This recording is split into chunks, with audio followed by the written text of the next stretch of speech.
আসসালামু আলাইকুম আমার দিনের বোনেরা, আমার দিনের ভাইয়েরা ভালো আছেন তো? আলহামদুলিল্লাহ, আপনার বোন ভালো আছে। আজকে আমি রান্না করব ইলিশ মাছ দিয়ে 4 রকমের সবজি। এখানে আছে শসা, গাজর, আলু আর লাউয়ের ডগা। এই দিয়ে আমি ইলিশ মাছ রান্না করব। এই যে ইলিশ মাছ ভাজা আছে, এই যে ভাজা ইলিশ, এই যে ভাজা ইলিশ, তার সাথে আমি রান্না করব। প্রথমে আমি উপকরণ দেখিয়ে নিই।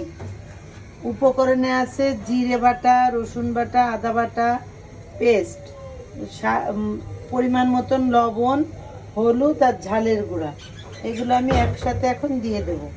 বিসমিল্লাহির রহমানির রহিম।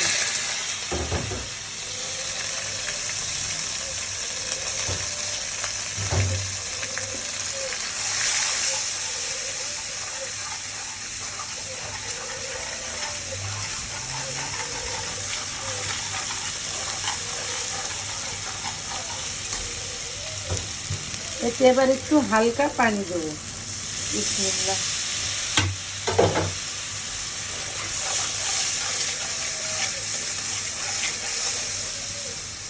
এবার এক এক করে সবজি দিয়ে দেব। প্রথমে আমি আলু দেব। বিসমিল্লাহির রহমানির রহিম।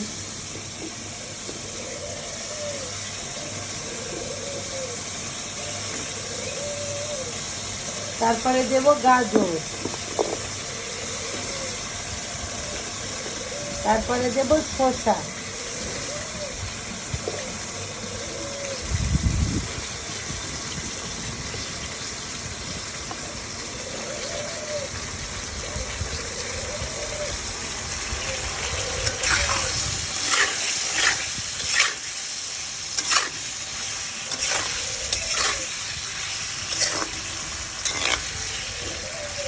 সবার লাস্টে দেব ডাটা, এই যে ডগা, লাউয়ের ডগা।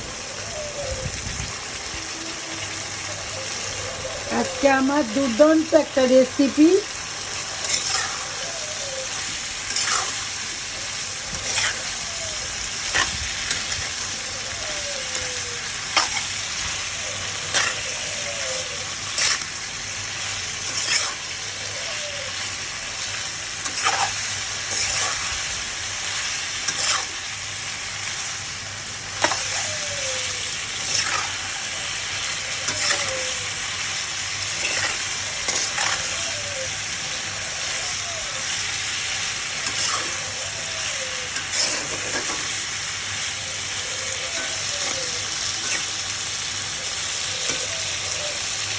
বন্ধুরা, কষানো হয়ে গেছে, দেখুন তেল ঝরে, তেল এসে গেছে। এই যে একদম পুরো কষানো হয়ে গেছে।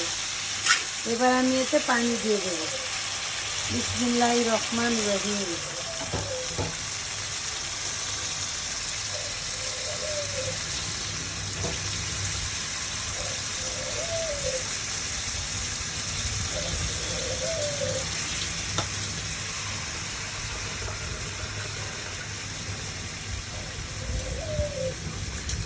বেশি পানি দেওয়া যাবে না, যেহেতু শসা আছে, লাউয়ের ডগা আছে।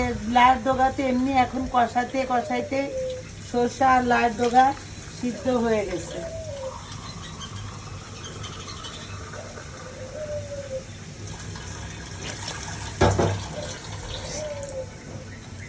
এই দেখুন বন্ধুরা, এবার আমি মাছ ভাজা দিয়ে দেবো। বিসমিল্লাহির রহমানির রহিম।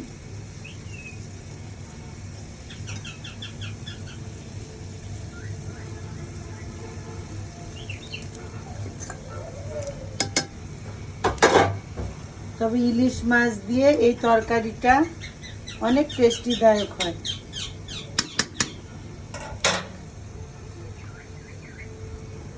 এবার একটু ঢেকে দেব।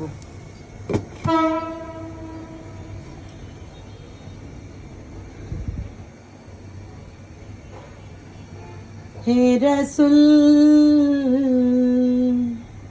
তোমারই জন্য মন কাঁদে, সারা ভুবন কাঁদে, শুধু তুমি না